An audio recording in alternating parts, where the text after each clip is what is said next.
हमारी लाडली बेटी पारिवारिक कहानी। शाम को आते हुए राशन लेते आना और हाँ मुन्ना के स्कूल में फीस भरनी है, उसके लिए पैसे देते जाओ। बीवी की इस मांग पर जेबें उल्टी करके दिखाने के सिवा बड़े के पास कोई दूसरा उत्तर नहीं था। माथे पर चिंता की शिकनों के साथ सवेरे तो बड़ा भाई अपने काम पर निकल गया, लेकिन उस शाम उसने पूरे परिवार के सामने इस आर्थिक संकट को दूर करने के लिए एक प्रस्ताव रखा। क्यों न हम उस प्लॉट को बेच दे जिसे बाबूजी ने लक्ष्मी को शादी में देने के लिए खरीदा था। बेटी को दी हुई चीज वापस नहीं मांगते, पाप लगता है। लक्ष्मी का जन्म होते ही घर खुशियों से भर गया था, तभी तुम्हारे बाप ने ये तय कर लिया था कि ये प्लॉट लक्ष्मी का है, जो उसे उसकी शादी में दे दिया जाएगा। माँ ने अपना विरोध जताते हुए कहा। कौन सी बेटी? वो बेटी जो प्रेम विवाह कर घर की इज्जत को खाक में मिला गई और पिताजी की अंतिम यात्रा में भी न शामिल हुई। बड़े ने टॉन्ट मारते हुए कहा। मेरा मुंह मत खुलवा यहाँ। कौन नहीं जानता कि लक्ष्मी को उस दिन गली के नाके से ही लौटा दिया गया था और उससे अपने पिता से आखिरी बार मिलने का हक भी छीन लिया गया था। माँ ने बेटी का पक्ष लेते हुए कहा। माँ के इस वार से दोनों बेटे चुप हो गए। ना बड़ा बेटा कुछ बोल पाया, ना छोटे बेटे के मुंह से कोई शब्द फूटा। थोड़ी देर की शांति के बाद छोटा भाई बोला, प्लॉट बेच तो देंगे, पर क्या लक्ष्मी कागजात पर दस्तखत करेगी? मुझे नहीं लगता वो हमारा भला सोच भी सकती है। आखिर है तो औरत जात, पुरुषों की परिस्थिति कैसे समझ पाएगी? काफी वाद विवाद और सोच विचार के बाद सब इस बात पर सहमत हुए और पड़ोस के मोहल्ले की लक्ष्मी की दोस्त को बोलकर लक्ष्मी को घर आने का न्योता दे दिया गया। अगले दिन सुबह से गली के नाके पर खेल रहे बड़े भाई के लड़के की बुआ आ गई की आवाज सुन घर वाले चौकन्ने हो गए।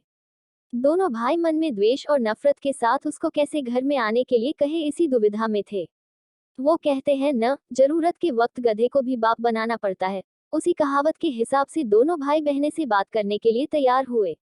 दरवाजे पर जब बेटी और दामाद ने पूरे 7 साल बाद कदम रखा तो माँ की आंखें भर आई और दोनों को बड़े प्यार से घर के अंदर लेकर आई। बेटी और दामाद भी माँ का इतना स्नेह देखकर भाव विभोर हो गए। शाम को साथ में बैठे बेटी दोनों बेटों और दामाद के आगे हिचकिचाते हुए माँ ने ही प्लॉट का मुद्दा उठाया। लक्ष्मी को थोड़ा अंदेशा था कि कोई बड़ी बात होगी। लक्ष्मी उसी दिन से ये सोच रही थी कि ऐसी क्या बात हो सकती है कि जो खड़ूस भाई उसे बाप का मुंह भी दिखाने के खिलाफ थे, वो अचानक इतने कैसे पिघल गए। लेकिन अब उसको सारी बात समझ में आ गई।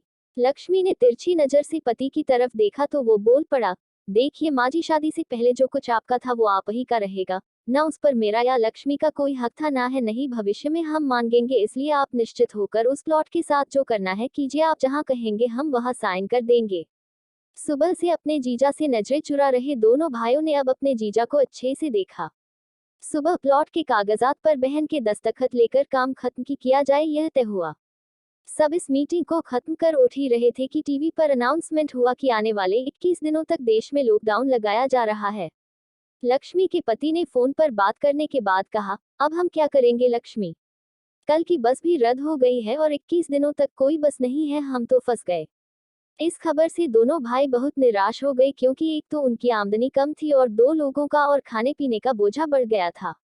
लेकिन माँ अंदर ही अंदर खुश थी, क्योंकि इतने बरसों बाद घर वापस लौटी बेटी इसी बहाने कुछ दिन आराम से उसके साथ रह पाएगी। दोनों भाई छूटिक सब्जी और फल बेचा करते थे। कुछ दिनों में ही लॉकडाउन के चलते और कोरोना वायरस के चलते लोगों ने उनसे सब्जियां और फल खरीदने बंद कर दिए। पहले से खराब उनकी आर्थिक स्थिति और ज्यादा खराब होने लगी और वह मन ही मन लक्ष्मी के कदमों को अशुभ मानने लगे। बहन और जीजाजी से उनकी यह हालत छुपी नहीं थी। लक्ष्मी के कहने पर उसके पति ने दोनों भाइयों की सब्जी और फल की रेडियो पर लोहे की रॉड और जालियां फिट कर दी।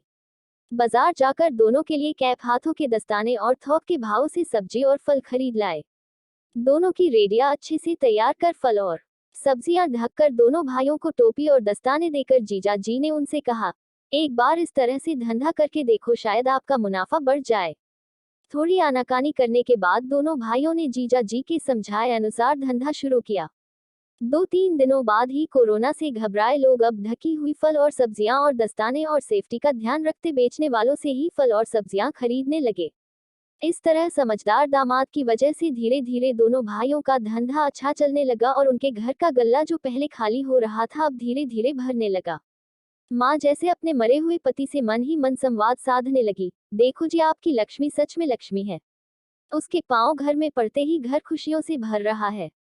दोनों भाइयों के आंखों में पहले जो गुस्सा था उसकी जगह अब शर्म ने ले ली थी। वह मन ही मन सोचते थे, क्या गलत किया था बहन ने जो हमने उसके साथ इतना बुरा सलूक किया।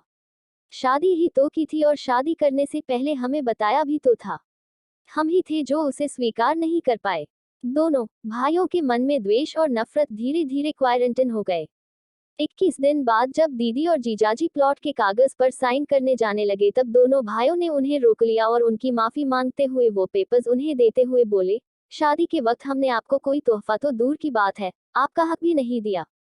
लेकिन अब इस प्लॉट को स्वीकार कर हमें प्रायश्चित करने का एक मौका दीजिए। सभी की आंखों में खुशी के आंसू आ गए और माँ ऊपर देखकर बोली, देखा आपकी लाडकी ने आज फिर हमारा घर खुशियों से भर दिया।